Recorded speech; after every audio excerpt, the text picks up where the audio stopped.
So you got your initial FEMA check and then got denied for further assistance? Hey, let's dig into that. I'm going to refer to my notes, so if you see this during this video. Hey, my name's Steve, and I've spent decades as an investigative journalist, among other things. My good friend Andrew, who's been out there on the front lines, delivering relief supplies to storm victims, just told me about a guy he ran into. This guy said his $750 FEMA assistance check was direct deposited into his account, but then he got denied for more aid, and he was convinced it was because of that initial payment. Well, being me, I had to dig in. I applied my deep diving research skills to get to the bottom of this, or at the very least, explain how this all works, because I know there's a lot of confusion out there. Be sure to watch this entire video because it's packed with critical information from start to finish. I'm going to give you some essential details, so you might want to grab something to write with. But don't worry, I'll also put all my research notes in the video description, so you can check them out later. Here's the truth. That $750 payment is part of FEMA's Serious Needs Assistance Program.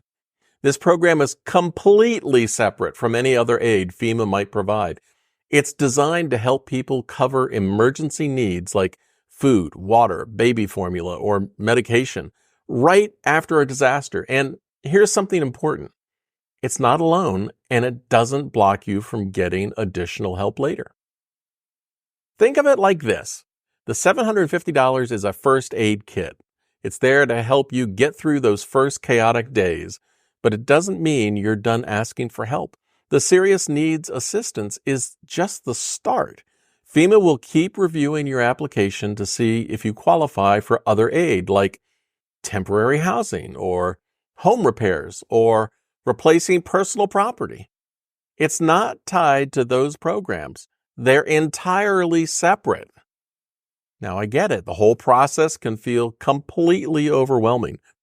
You've lost everything. You're just trying to survive. And now you're dealing with FEMA's bureaucracy. It sucks. On one side, you've got people who've lost everything. On the other, you've got a well-intentioned but overwhelmed system that's just trying to follow the rules. The truth is, FEMA employees aren't rewarded for thinking on their feet or being flexible or thinking outside the box. They're judged on how well they followed the process, which means they need every box checked and every document submitted. It's not personal. It's just how the system works. And trust me, everyone is stressed. You're stressed. FEMA's staff is stressed. Nothing feels fast enough or urgent enough. But here's the key. Play the documentation game with a smile. It's only human nature that people are more likely to help you out if you treat them with kindness rather than smacking them in the face or yelling at them. Hey, I'm not saying it's fair. It's just the way people are.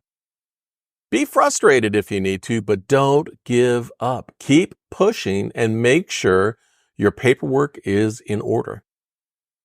Now, about that guy my friend met, he got the $750 and was later denied for more assistance, but it wasn't because of that check. FEMA sends you a letter explaining your application status. If you get a letter saying you're ineligible or that no decision can be made, don't panic. Read the entire letter. Most of the time, it's a simple fix that can be addressed with an appeal. And here are some of the most common reasons FEMA might deny or delay your application. Insurance settlement. FEMA needs to see your insurance approval or denial letter before they can provide aid. If your insurance isn't enough to cover your needs, you may still qualify for help. Number 2, minimal damage reported. If you said your home had no damage but later found more, you can appeal. Just provide documentation from a contractor or local official. Proof of occupancy. FEMA needs proof that the damaged home is your primary residence. You might need to submit utility bills, a copy of your driver's license, or bank statements showing your address. No rental assistance. If you're living in your damaged home, FEMA won't provide rental help. But if your housing situation changes, update FEMA right away. Missed inspections. If you miss a FEMA inspection or they can't reach you, your case could be delayed. Make sure FEMA has your correct contact info and that you keep all of your appointments. Home deemed safe to occupy. FEMA grants only usually cover repairs to make your home safe and livable. Landscaping, spoiled food, for example, aren't covered. If you're denied, don't give up. You can appeal within 60 days. Write a letter explaining why you disagree with the decision and include any supporting documents like repair estimates or insurance paperwork. Here's how to submit it. If you want to do it by mail, send it to FEMA National Processing Service Center, P.O. Box 10055, Hyattsville, Maryland, 20782. You can fax it, 800-827-8112. You can upload it through the disasterassistance.gov account. If you're wondering how to upload a document through the FEMA app or its website, it's pretty simple. You can take a picture of any paper documents with your phone and then log into your disasterassistance.gov account or the FEMA app. From there, just find the option to upload documents. Select the file or photo that you took and hit submit. It's like sending a photo message, but with your important FEMA documents. Now, here's where the FEMA app can be a critical piece of the puzzle, especially if your home was destroyed and you're not getting your mail. With the app, you can apply for aid, track your application, upload documents, and stay on top of everything right from your phone. No mailbox needed. You can download the app for free from the Apple or Google Play stores.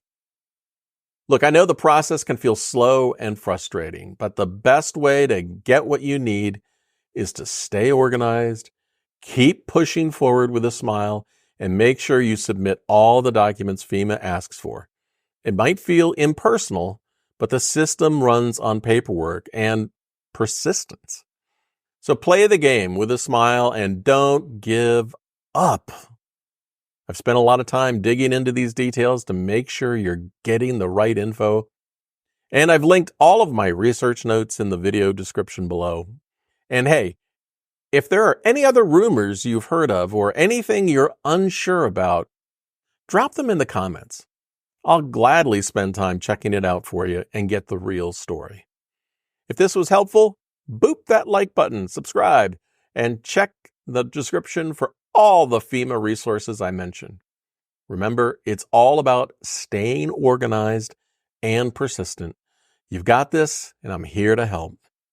And in my next video, you can watch one right here, I'm going to break down more information that'll help you in life. So, don't forget, hit that bell so you don't miss the next video, and see ya.